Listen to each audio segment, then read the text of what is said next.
Good evening, everybody, and welcome to another edition of Inside the Pigskin. My name is Scott Morgan, Rock Motor City Madmouth. We're doing it on Monday night because obviously I have to deal with some medical things tomorrow, but that's okay. No big deal. Everything should be fine. But anyways, just glad to have the crew back here to come in on this Monday night. I don't really worry about competing with Monday Night Football because we have something different than they have to offer. They have a game, we have information, and that's what it's all about. Just let everybody know that Inside the Pigskin is being broadcast around the world.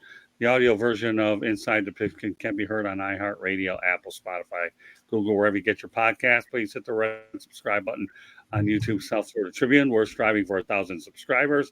Please also comment, like, and share the broadcast.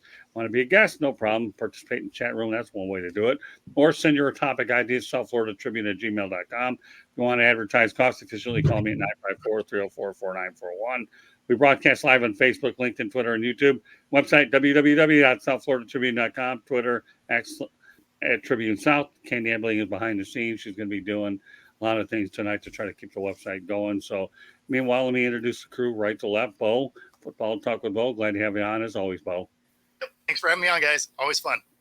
You're very welcome. George, you and I get two tonight. This is the first one. Yes, we do, Scott. Hello and welcome, everyone. Well, glad that you're on here. And, of course, Mel Farr Jr. What's going on, guys? Oh, right. John Henry Smith. Okay, there you go. Okay, there you go. You mentioned that. All right, well, and we'll talk about Travis Holmes. Mel, you really, at least the one thing you can definitely go out there and say is, at least you're like I am. When something's on your mind, you stick with it till it gets there. It'll kill me. I can't go to sleep. Well, yeah, you only had my sleeping problems will be one thing. Tomorrow will change a little bit when I have some help, whether I like it or not. That Michael Jackson. You'll be all right. Yeah. Don't get me going there. All right, and Travis Holmes. Hey, man. Thank you for having me.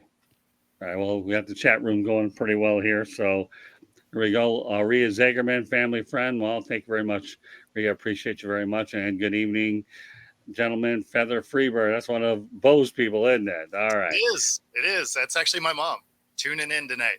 All right. Well, Feather, thank you very much. Glad to have you all on.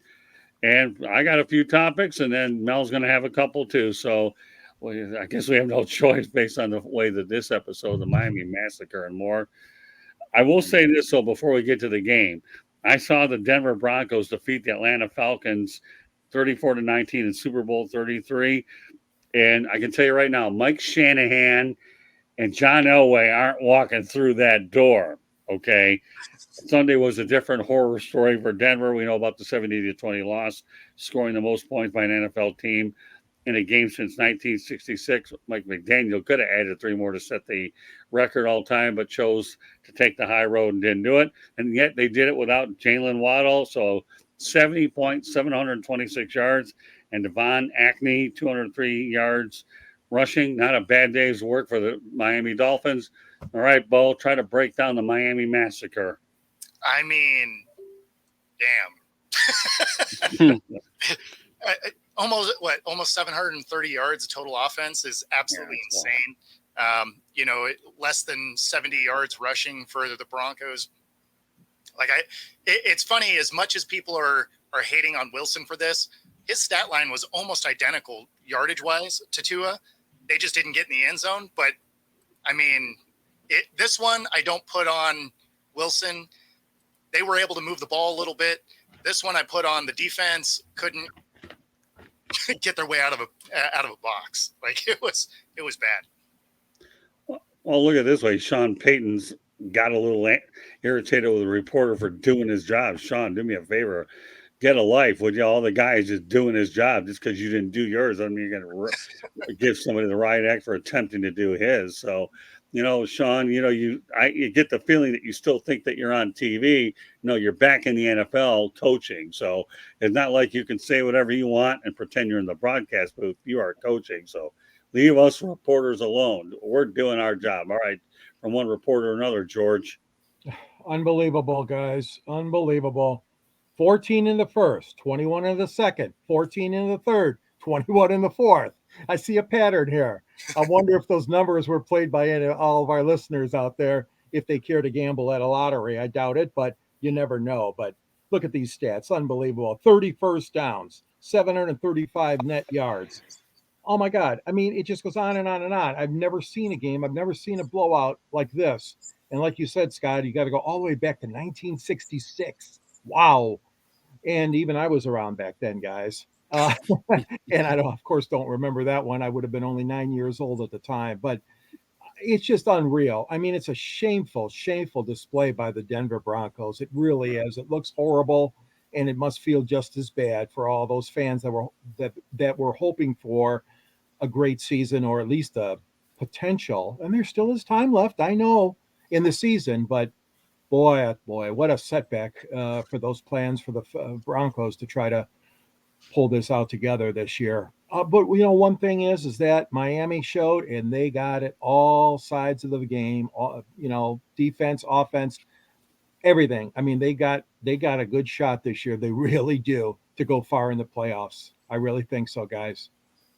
Okay, Mel. Yeah, I mean, you have to be careful about some of the things you say. Sean Payton came in there beating his chest, tooting his horn, and then speaking negatively about the guy who was in that position before. And then you go out there in the third game of the season, you let somebody hang 70 on you. It's hard to win in the NFL. It's hard to win games, but man, it's hard to lose. It's hard to let somebody put 70 on you.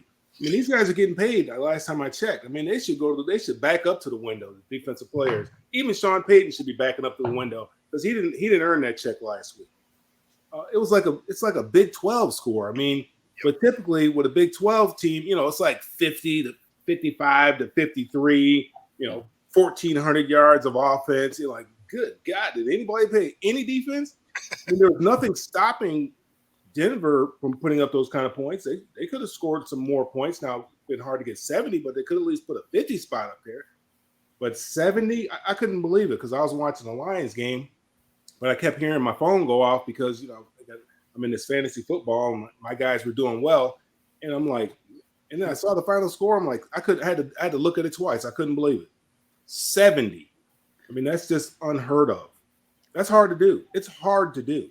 Well, I was at the Miami Marlins game against the Milwaukee Brewers, and one of my old colleagues, Nick Puglisi, mentions on his Twitter account, save a few of those 4 points for next week. So hey, you're going to need them, but, you got 70, you got 70. And when you look at the reason that Brian Flores is no longer there and Mike McDaniels is, you might be able to get a pretty good reason why he's not anymore. But that may be for another day. All right, Travis.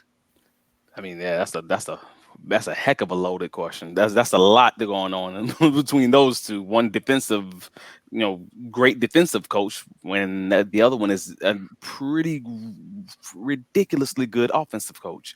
I mean, you're talking these guys put up more than 10 yards a play, 10 yards per play. Doesn't matter if you're running or passing. If you're averaging 10 yards a play, you cannot be stopped, and that's really what it comes down to. Like, to Mel's point, hey, is anybody playing defense? Like that, they couldn't stop the run. You can't stop the pass. I mean, you got 376 passing yards and 350 rushing yards in this game. Those are wild numbers. Those are Madden on easy mode numbers. Yes. Like that is ridiculousness. But they punted once. They didn't take a sack all game. Like any stat you can think of, yeah, they probably, if they didn't meet it, they got really close. So, and this was just a game from hell for Denver, unfortunately. They couldn't stop the run, so you try to overload the run against a team that with all these Olympic track stars in Miami, and they just pass the ball at will. Oh, you want to put everybody in coverage? Then they run the ball again, 350 and 350. What do you do? What do you do there? And this is after Denver already had the bad week last week against Washington. They only gave up 3 points in the first quarter and then gave up 30 the rest of the game. That's pretty rough. And then the next week they give up 70. So in the last 7 quarters, these guys have given up 100 points. That's rough. And yeah, that's Sean Payton, but that's who's their DC? Like, we got to talk. Like, Vance that's Joseph, say what? It's Vance Joseph. Oh man, Joseph. Well, that's like Georgia playing Mercer. I mean, those are the kind of, but these are two professional teams on the same level. This is not like a D1 school playing a D3 school. Right. Fair. Right. All professional. I was thinking like Alabama versus Temple is this kind of score disparity. But the thing is, with the running game, I can understand it. Like we've seen this. You've seen this with the running game when the teams just puts up 300, 350. Yeah, I'm a Jaguars fan. When we beat the Colts back in 2006, still in my memory. It's iron in my brain. We put up 300. We put up 375 yards, and they won a Super Bowl that year. And that was just a rough day for them. And I'm like, I can understand the running game, but how do you give up 350 and then give up more than 350 in the passing game? That dynamic is where I'm like, oh my gosh. Well, and the thing that's crazy about it is they actually had very similar time of possession. So they were really quick about putting those yards together too. It's not like they were chewing clock up doing it. I mean, 10 yards a clip, that's moving right down the field. Yeah, don't take you long to get down the field. Yep. Well, as I understand, I believe the Dolphins scored 10 touchdowns, if I heard correct. I think it was 10, right? That's a lot. But more importantly, the one thing I want to make sure that we understand, the Dolphins have been a good September story. But let me just put this out there, okay? And that's this. Let's see how they do come December and January. Let's just see. Right now, they're a good story. I tell you what, you want to talk about the fact they got a bunch of Olympic track stars out. When I covered the team back in the 80s, I don't know about you guys, but Mark Duper was pretty quick, and Mark Clayton was just as good, too. And you had Dan Marino throwing the football to him, and you had a pretty good duo there. I mean, it was unreal. I mean, think about Mark Super Duper. I wrote a story on this guy.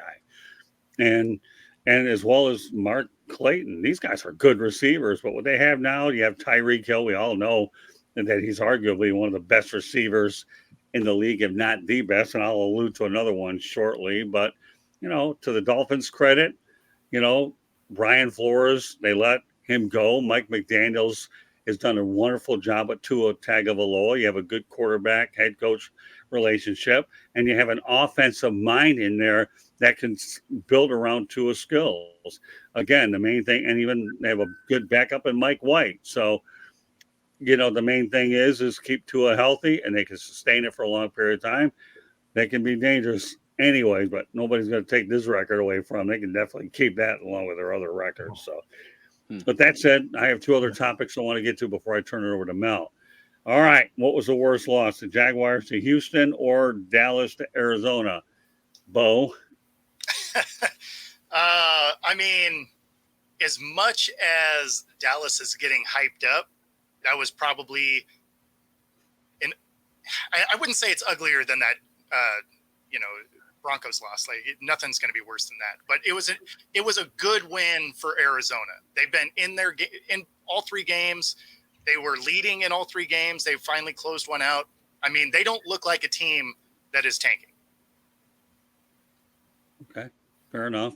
Okay, so you're going with. So tell me again who you're going with. Well, I mean, the worst loss is the Broncos. I mean, it's just all right. But of these two particular games, yeah, I'm going to go with Dallas losing that. Okay. Do you want to comment on the Jaguars Houston game real quick? I mean, the thing with the Jags is they just haven't looked good yet this season. Okay. Like they haven't put a good product on the field, and the Texans look like they're ahead of schedule. So they've been playing decent football. They've been in the games. So, I mean, I figured the Texans would be a year away from being real competitive, but they look good so far. And the Jags, I don't really know what they're doing currently. I don't think they know what they're doing either. All right, George. Well, I was surprised by both of them. I just wouldn't have guessed both of them would lose, but they both did.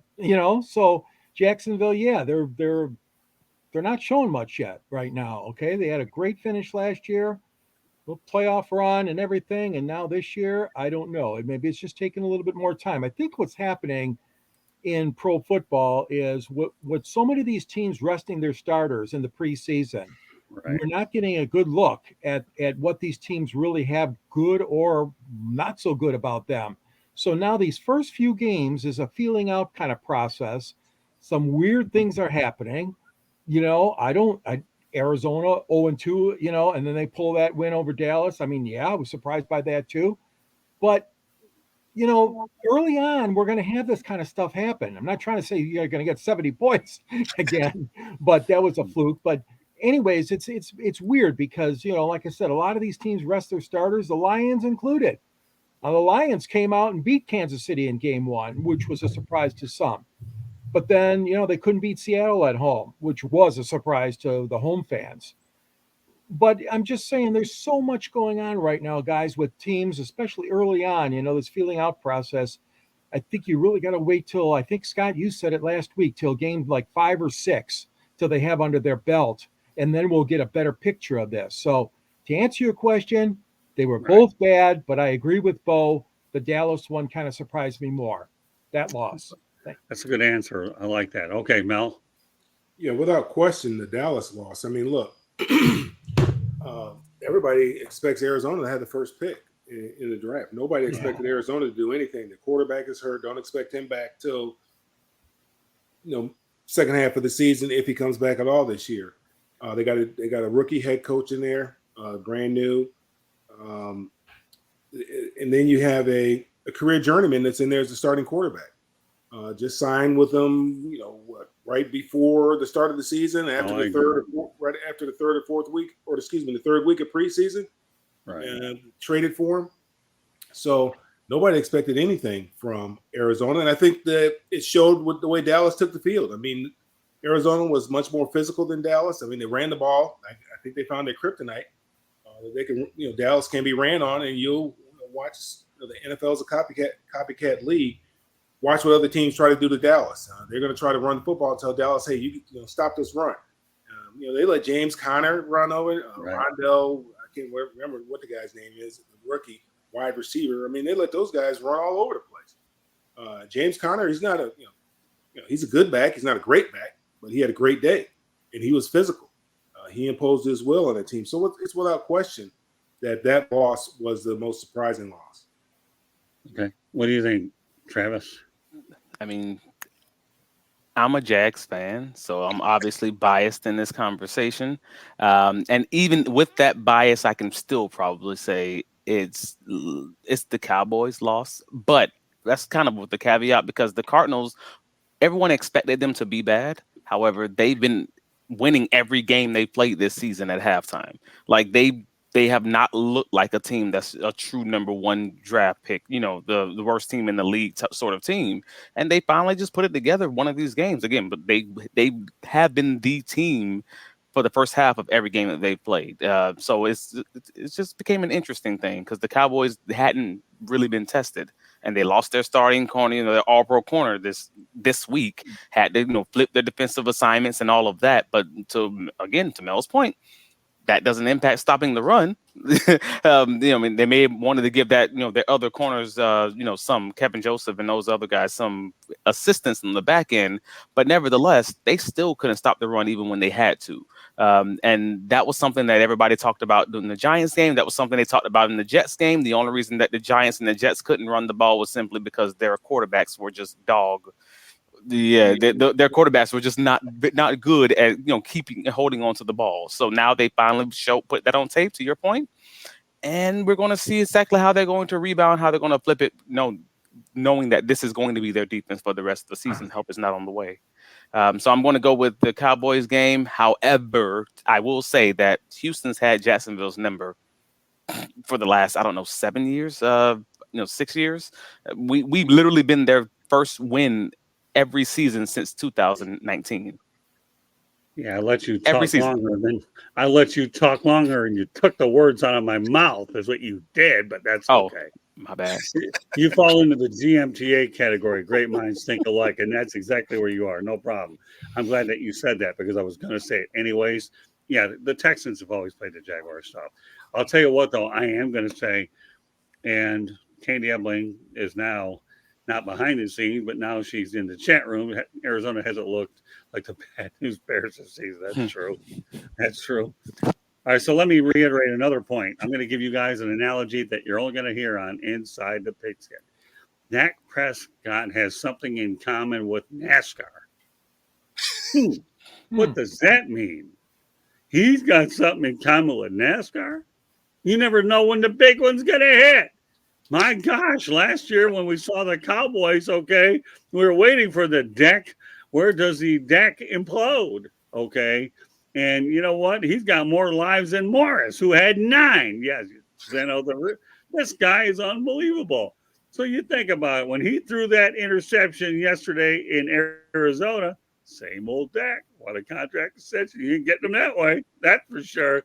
You can't negotiate in the red zone when you're playing the Red Birds over in Arizona. Okay, the only thing you've gotten close to a Super Bowl is you're playing in a venue that recently hosted one. Because God only knows when you're going to get there, anyways. If you keep making costly mistakes, he did it against the Jaguars, and the Jaguars came away with a win last year against the Cowboys. So there you go, folks. Put it on paper. Now, NASCAR and Dak Prescott have something in common. You never know when the big one's going to hit. And last night, it cost the Cowboys a game against a hungry Arizona Cardinals with, like Mel said, a journeyman quarterback Joshua Dobbs. So, hey, I hope the Cardinals do well, but I haven't really gained enough trust in Dak Prescott myself to anoint him deep into the playoffs, much less the Super Bowl. And Dak, who knows if you're listening or not, you're welcome to prove me wrong. I've eaten crow before, and I have no problem eating it again. So we'll go from there. My last topic before I turn over to Mel, talk about Sunday Night Football. I didn't think they were going to make it past the quarter, but the longer this game went on, I was determined to make it until the end. You saw the Pittsburgh Steelers against the Las Vegas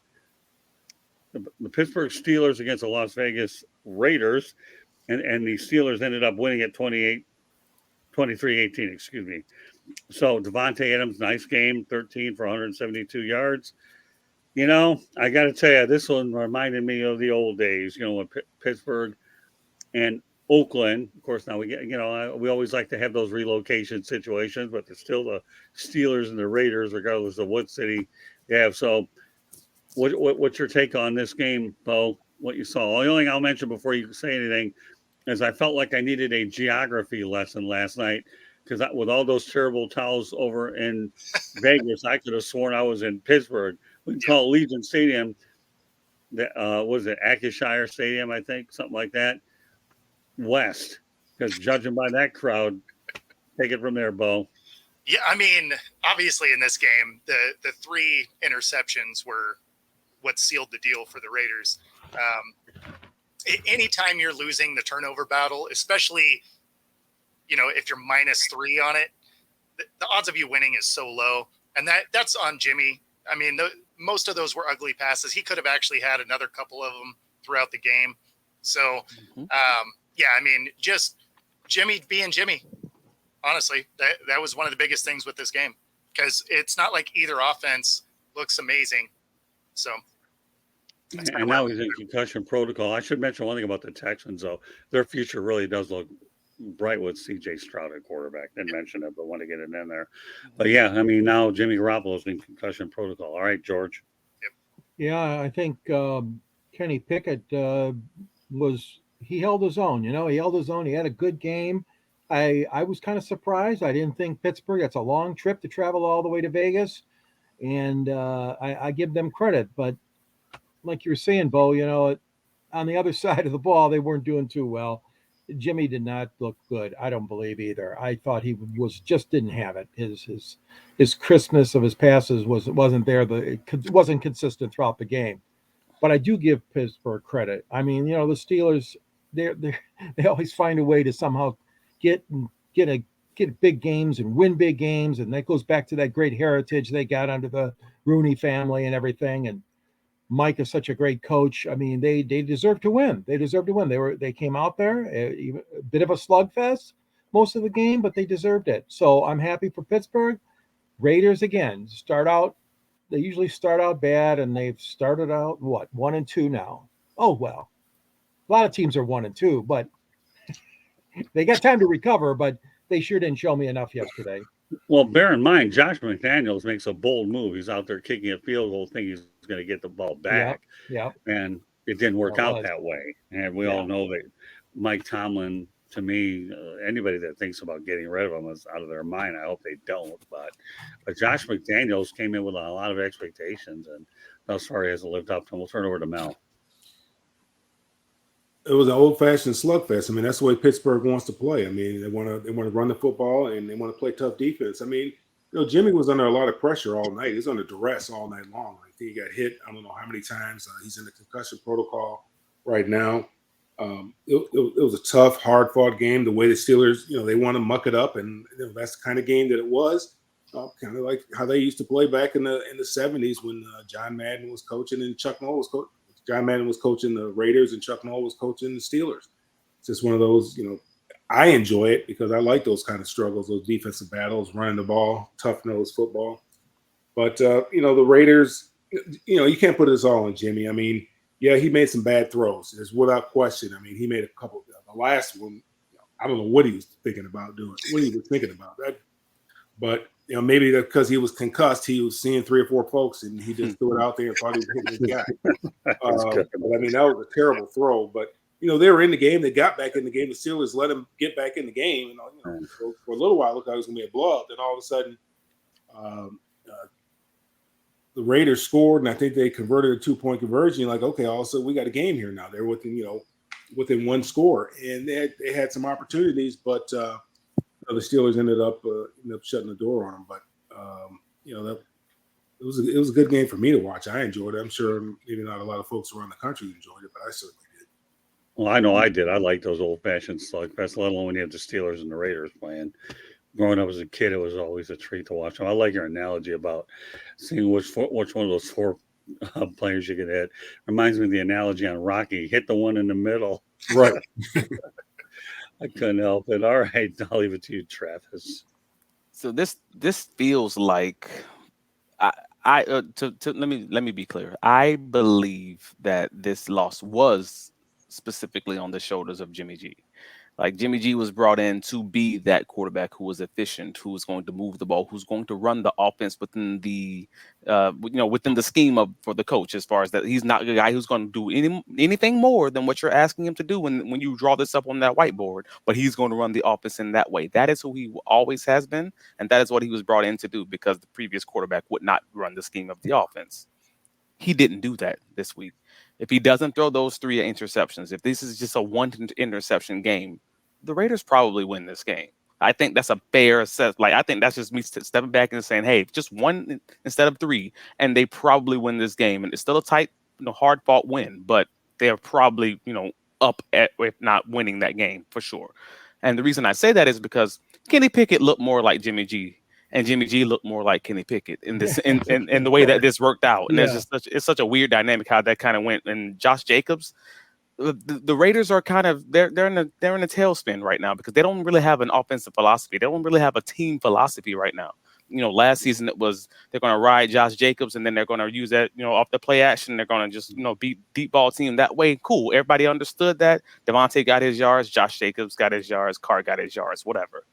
This doesn't seem like there's any real identity other than get the ball to Devontae and Josh Jacobs. Maybe you'll get 50 yards this week. Maybe you'll get 75 at best. Like, he looked more like Najee Harris in this game. And this is the same guy who led the league in rushing last year. None of it seems to make sense. And it hasn't made sense these last few games. But the fact that Jimmy G had to throw 44 passes cannot have been the plan all week. And if it was, all y'all need to be fired. That's true. Well, I'll close on this. And I know that Davante Adams left Rodgers to be with Derek Carr. Derek Carr is no longer there. Now he has Jimmy Garoppolo, but he was saying, I didn't come here to lose. I came here to win. So you'll kind of wonder what his next move will be. All right, I'm going to turn over to Mel. Go ahead, Mel. What do you got? So, in the Pac-12, we had some exciting games take place this weekend. A lot of ranked opponents playing the ranked opponents. Had Oregon State taking on Washington State. UCLA taking on Utah. Unfortunately, my Bruins fell. We couldn't get that offense going. But the big game of the week that everybody was talking about was Colorado taking on Oregon. And, as Dion said, they got an old-fashioned butt kick in that particular game. And, there's a lot said about what the Oregon coach said during the pregame to get his players fired up. And then, I think Dion, the way that, the players, I think the way that Shedeur and Dion responded to it, I think it was very classy. I mean, he gave them all the credit, but the one thing he did say is, hey, you better get me now. because this is the worst we're going to be. So this coming weekend, I've been talking about it all last week. USC, they play USC this coming week. Colorado plays USC this coming weekend. And I want to get your guys' thoughts on how do you think, or if you think Colorado will rebound and be competitive against USC, because they were not competitive whatsoever against Oregon. What are your thoughts, Bo? Yeah, I mean, I think they're going to be a little bit more competitive against SC than they were against Oregon, just because you can do some things with that SC secondary that you can't with Oregon. So I think their passing game may be a little bit better. But, like I've said since the beginning of the season, there's no semblance of a run game. And if they get shut down on the back end, they don't have anything else to go to. I mean, against Oregon, they were minus 33 yards at half. I mean, you can't win football games like that. So I don't see them being able to do a whole lot against SC. I think they will score more points than they did against Oregon, but I think this is still a significant L for Colorado. How about you, George? Well, you stole my thunder again, Bo. The benefit to going first. 20, Colorado rushing 25 carries for 40 yards. Come on. You have to have a running attack. I know Sanders is doing great passing. He was 23 out of 33, but not as great as he was the previous games. But yeah, you got to establish the run game. You just can't have a 1.6 average per carry in that loss, and you definitely have to do more. You can do more to beat USC. That's going to be a tough game. That's going to be a very tough game for Coach Sanders and his team. But he's had his guys prepared most of the time, all time this season so far. I mean, and anything can happen. But it is another big game for him, and obviously for the conference as well. You're right. There have been some great games, Mel. And you were telling us at previous shows how many teams were ranked from the Pac-12, and they got some great football going. But they got to be to stay in that game. They've got to establish the run game. Yep, I agree with you, Travis.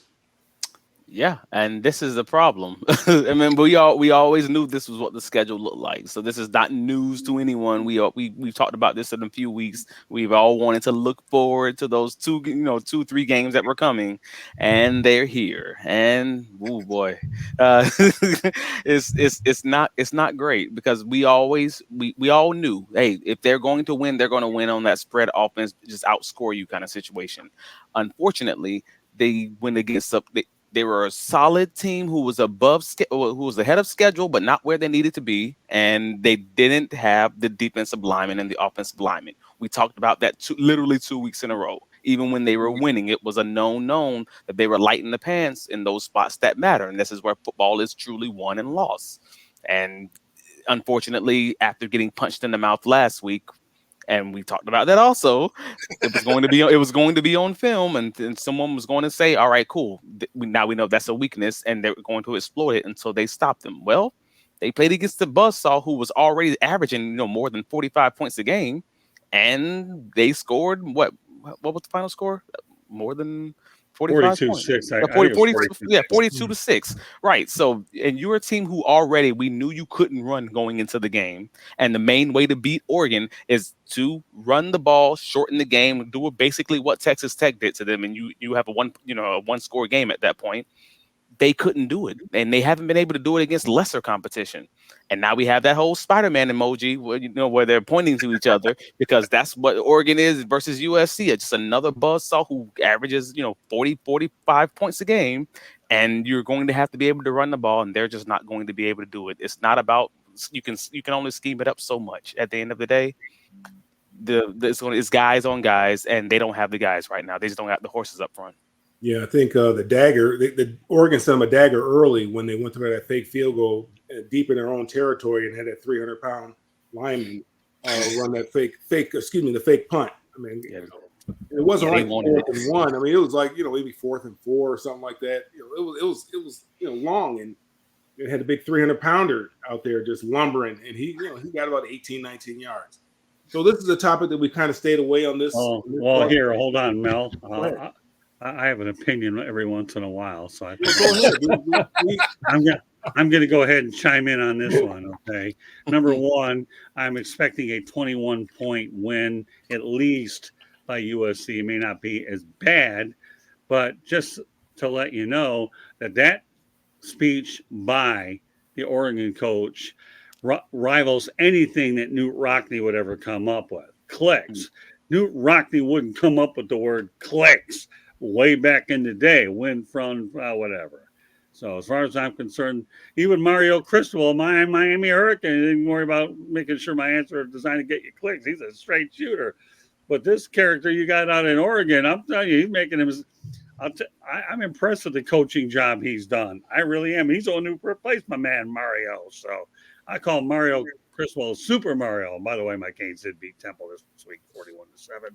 I'll see him next when they take on Georgia Tech on October 7th, and I'll be ready to go to that one. So there you go, Mel. Proceed. Well, we kind of stayed away from this topic on this broadcast, but I kind of scrolled by on a different show, and you were touching on the Mel Tucker situation, right, at Michigan State, which baffles me that this guy has to be just the dumbest human being in the world. How do you sexually harass the sexual harassment counselor? I don't understand that. This is somebody you bring in to talk to your team about sexual harassment, and yet you sexually harass this person. Now, I don't know all the details. They haven't. And the details that have come out are kind of juicy, but I don't know everything that's involved in it. But does anyone here believe? Because I think they sent them a letter with their notice to terminate. Yep. I think they had up until tomorrow to respond. Does anyone see Mel Tucker maintaining his job beyond tomorrow? No, definitely not. I mean, think about it. He's harassing the HR person. Like, is he just in there like, am I doing this right? Like, right. No, he's definitely getting fired. It's going to save them a ton of money because they have reason to fire him with cause. Well, they owe him like $79 million, but we'll see. George, I mean, from what I'm hearing, I mean, he's really going to fight this. He's going to fight this legally. He's going to try on the grounds that he wasn't granted enough time to, like you said, Mel, the deadline's tomorrow already for his response.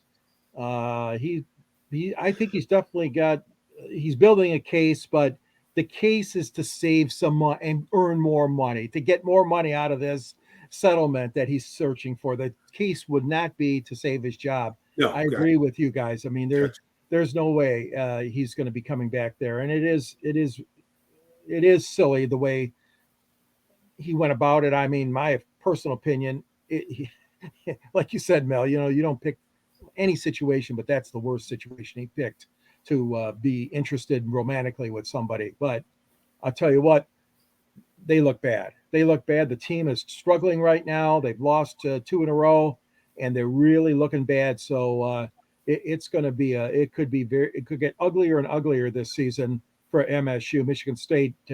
But Tucker, he didn't help the matters at all with this kind of behavior. I'm sorry. The sad thing about it is, as far as for there aren't that many African American coaches as there is, and he just got a huge payday after being there. 1 or maybe 2 seasons? He got a huge payday, like $90 million, 10 years or something like that. Big time money, and he'll probably never coach again. I mean, whether it be collegiate as a position coach, he's never going to get a head coaching job. I mean, as African Americans, we can't make that mistake. Now, Rick Pitino had his little issue. Bobby Petrino had his little issue. We can go on and on and on about people who've had issues, and they're able to rebuild their image and get back into the coaching profession and get back. You start down low and you get back and you get at a big time program. He'll never have an opportunity to repair his image. He'll never get that shot. I don't even know if he'll be able to coach a high school football team, to be honest with you. I mean, and that's the sad part about it, is that he jeopardized more than the money. I mean, he jeopardized his reputation, his image. and his entire career. And that's what really hurts me, because he is really represents a group of individuals. And we know that people kind of lump us all in put us all in one little pail. And they say, well, this guy did it, and this, the next guy is probably going to do the same thing. And we let down future coaches. Right. That means there's going to be fewer opportunities because of his behavior. And it's unfortunate, because there's very few of us as it is right now. You'd think there's probably a lot, because Deion gets a lot of attention, but there aren't. I mean, there's only a few African-American head coaches in college football right now. So that's what really hurts me, is that he let down a lot of people in the coaching profession that are looking for those types of opportunities. Travis, what are your thoughts? And again, and I'm sorry, obviously this is about money. We know that. And what he's not going to get the $79 million that's owed to him, but he's going to get a portion of it. They're going to figure out a way to sell it. That's what is going to end up happening. But Travis, do you think there's any way that he walks the sidelines of Michigan State again? Oh, of course not. No way. But I do believe he'll coach again. That's the way we did. That's the piece where we disagree. I believe he'll be on the NFL sideline eventually. Right. Whether it's 5 years. I mean, the NFL's we know a thing or two, because we've seen a thing or two, and we know the NFL don't care about nothing about nobody. Especially if you don't have the same gender as the people on the field. Yeah, they don't care about women. They don't care about black people. They don't care about anything but getting this money and winning. So that's the piece where I'm like, no, he might show up as a quality control coach, or somebody who they don't show on TV, or an analyst, or whatever. One of those guys. Yeah, I can see that, absolutely. But this whole thing was just rough. It's rough. Nick Saban might take him back, because I think that's where he started, wasn't it? He started. Well, you know what, Mel? Let me just interact there. That's a good point. Hold on, Travis. Okay, thanks for bringing it up. Nick Saban gives more second chances than anybody that I've ever seen. So yeah, I was just thinking that myself. Nick Saban would. But go ahead, Travis. I'm glad you brought that up. I mean, that's fair. Nick Saban is the perfect buy low coach. Like, he's going to find a way to rehab that image and get a great coach for a low price of $1 million a year. Like, he is good for that with the way that they set up that organization. Pittsburgh too, honestly. They're good for, if they see a great coach that's out there who's going through something, they'll absolutely give you that chance, and it just makes their coaching staff stronger. Just find a way to keep them away from whatever thing that they were involved in. But the whole situation was just rough, because again, this is somebody who was previously, raped, and someone who traveled through different university campuses and had these conversations with the students and such, and giving presentations. But she did do that same presentation for that group of students on his campus. So it's like, he obviously knew it, but it's so much he said, she said, and then it's the actual whole investigation, and it's just like, yo, this is rough.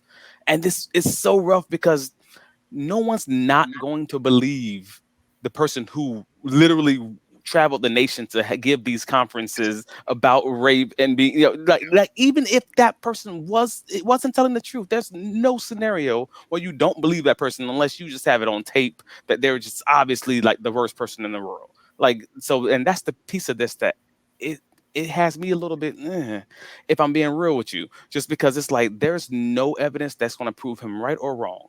No matter what, like, you're stuck. She said you did it. And in the court of public opinion, that's going to be the case for the rest of your career is over as far as Michigan State is concerned. And from Michigan State's perspective, they were already struggling, and they were already going through, and they were pretty much been regretting that contract from the time that the ink dried. So from their perspective, this is the Deshaun Watson situation. Best case scenario, they have an option to get out of that contract that they probably didn't want to be in this year anyway. So in that way, it's just like, ooh, this is messy, man, and it's a mess. There's no one wins, and it's going to be an ugly fight. Yeah, you make some extremely valid points. All right, Scott, I'm gonna turn it back to you. All right, thanks, Mel. A few points I want to mention on this. No, there's no way he's done at Michigan State, and we all know it has a lot to do with money, and they gave him the perfect excuse to get rid of him for a cause.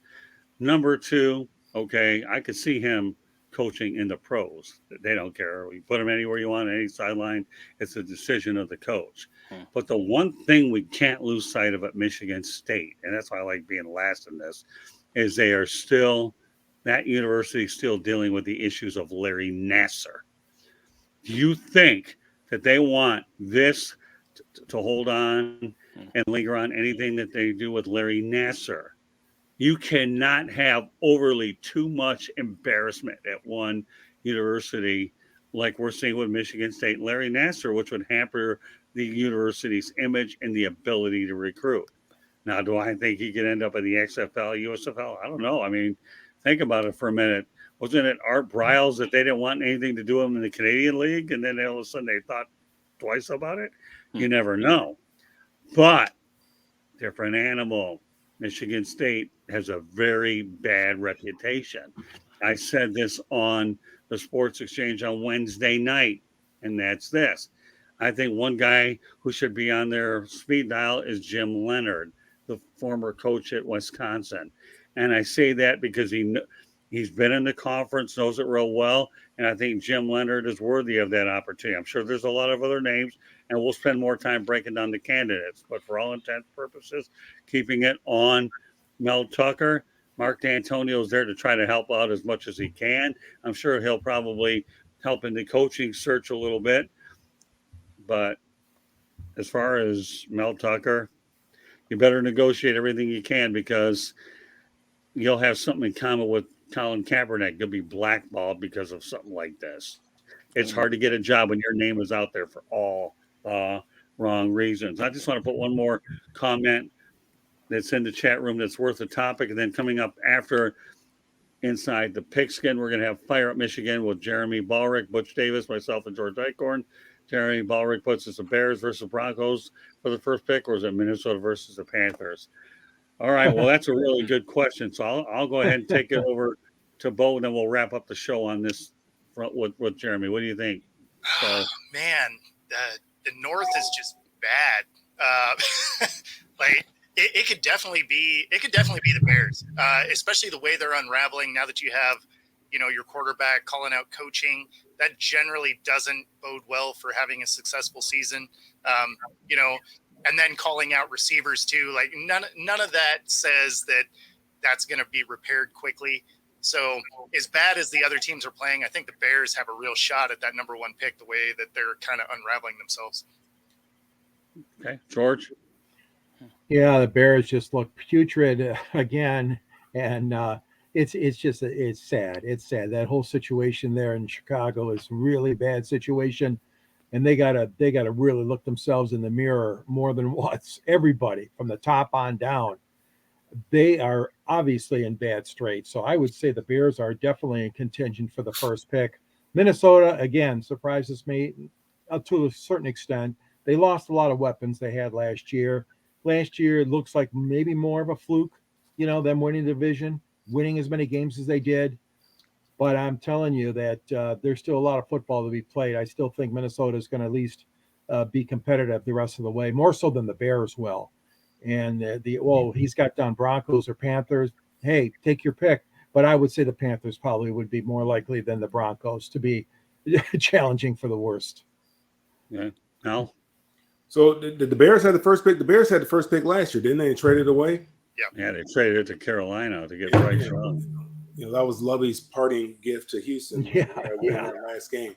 And out for DeMeco as well. So Lovey's parting gift may have turned out to be a blessing in disguise. Without question, because the better of the two quarterbacks to me fell to them, and he's playing that way. Bryce Young's had a tough go of it. The Bears look terrible, and there's a lot of dysfunction right now in that organization. They had the situation with their defensive coordinator having to whatever's going on with him, I don't know what's going on, but there's been a lot of different things that have been said. Though you have that situation, so the head coach is having to take on more responsibilities, although he was supposedly calling the defensive signals anyway. But now he's going to have to take that on full time because the defense coordinator's resigned. What the quarterback came out and said this week, Justin Fields came out and said this week about his play when he was asked about it, the reasons behind it. They get the first pick this year. They're going to have to strongly consider, because Caleb is, he's a generational talent. I mean, he's far better than what they have there right now, without question. And would never think that I would be saying that because I do like Justin Fields. I know he played at a high level while he was at Ohio State. I've watched him play since he was in high school. I know the guy is capable of playing the position, but for whatever reason, it's just not showing on Sundays. And that's when it matters. I don't know what he's doing Monday through Saturday, but it's definitely not translating over to Sunday. He just looks like he's lost, looks confused, looks like he's not seeing the field. Looks like everything is real fast for him. Nothing has slowed down. Although when he came in the first preseason game, he was talking about how things weren't much faster to him than what it was in college, and they showed him real quickly. With that first regular season game, how things turn around, how things ratchet up. So there's a lot of work to be done. So I think definitely the Bears are probably a team that's looking like they can have the overall. I mean, they're going to struggle to win a game this year. Mm-hmm. No doubt. All right, Travis. Yeah. I mean, the three of these don't like. One of these is not like the rest. The Bears are easily and obviously in their own category of ineptitude. And again, I'm a Jaguar fan. We've had 10 of the last 12 years in which we've gotten extremely comfortable with ineptitude. I know this. I know what this looks like. That is that. We are in another level with Chicago Bears. They don't have an offense. And I don't even mean an offensive identity. They just don't have an offense. They don't have a semblance of an offense. Like what they're running is not even a good offense for the quarterback that they have. Like they're not even running the right style for their type of quarterback, and that seems just to be an ideology. Like I don't know. That's something going on with the OC, and that's just not being his guy. I don't know how that works. But nevertheless, they have a quarterback who seems to be someone who will work well in the spread offense, but they're putting him in a half pure read situation, just trying to make him learn the bare minimums. And it just doesn't seem to be the type of offense that's going to work well for him. Sucks for him. Like maybe he would do well with a different scenario if he can get traded away in the last year of his rookie deal or whatever it may be. But yeah, they are not even close to competitive in these games. Whereas the Vikings, they're still after winning 11 one-score games last year, like some obscene number. They've now lost multiple one-score games. Cool, that happens every year in the NFL. Whatever, that is what it is. The Broncos, in spite of this whole 70 giving up 70 points this past week, they generally do well. They've done well this season as far as keeping games close and just having some tough losses. Fine, but the Bears, they're not even close. Even the Panthers have been competitive in their games. They're just not close in Chicago, and the help is not on the way. There's no real resolution until maybe the bye week when they get a full week to just try to do some more installation. You don't have the hope of something changing for the next few weeks, and that's the roughest part of this. The only thing I'll say about this is number one, can't remember a quarterback that's ever had any success, and you keep changing the head coach and the offensive coordinator. Mm-hmm. And I'll tell you, Justin Fields, in my opinion, falls into that. Number two, the Bears had the number one pick. They didn't know what to do with it anyways. We'll just trade it. So there you go. I mean, even the state doesn't have a good defense. Somebody drove in and stole $100,000 worth of equipment. Right. Exactly. Yeah, that's how bad things are getting up there. So the reality, good point, Bo. Yeah. So the reality of the situation is they had the number one pick. They didn't know what to do with it anyway. Denver, you know what? Maybe the best thing that could ever happen to them is they do get the number one overall pick because Sean Payton didn't want Russell Wilson. He thought he'd be his reclamation project. You never know, but it certainly will add a little intrigue in future shows. The number one pick does not guarantee you the best player anyways. I mean, if you look at the 2023, because the number two pick is the best quarterback so far, and that's Mr. cjstroud, because he's been playing significantly better than Bryce Young, and that's been the curious one. It's a matter of whether you pick the right number one. You have to make that choice. Oh, of course. Yes. Yeah. Well, there you go. So now you have it. There's no exact science to the NFL draft. We've all known that for years. I know we're getting ready to wind down, fire up Michigan Duep. So with that said, Bo, why don't you let everybody know how they can get a hold of you? Yeah, so you can find me here on YouTube at Football-Talk and, of course, on Twitter where I hang out quite a bit at Football Talk with Bo. Good, George. Yeah, I got a book out there called Detroit Sports Broadcasters on the Air. It's a nice read. You can get Scott's picture in there, a couple of nice ones of him with two famous people, Muhammad Ali and Jimmy Connors. You did pretty good, Scott, on that. Yeah. And there's a link to my book at the end of my column under the South Florida Tribune. I write under the Motor City Tribune banner, and you can find a link to the book at the end of there. You can get a hold of me at gicorn@yahoo.com and on LinkedIn under my name as well, and X, formerly Twitter, at SanGSports99. And hear me on many of these shows, especially Inside the Pigskin and 108 Stitches, Fire Up, Sports Exchange, Pundits. Okay, Mel. You can find me on Twitter and our X, our Threads, Instagram, LinkedIn, Facebook at Mel Farr Jr. and follow what we have going on for the kids at melfarr.org. Okay, turn over to Travis. You can find me on all the socials, Facebook, Threads, etc. At Travis D Holmes.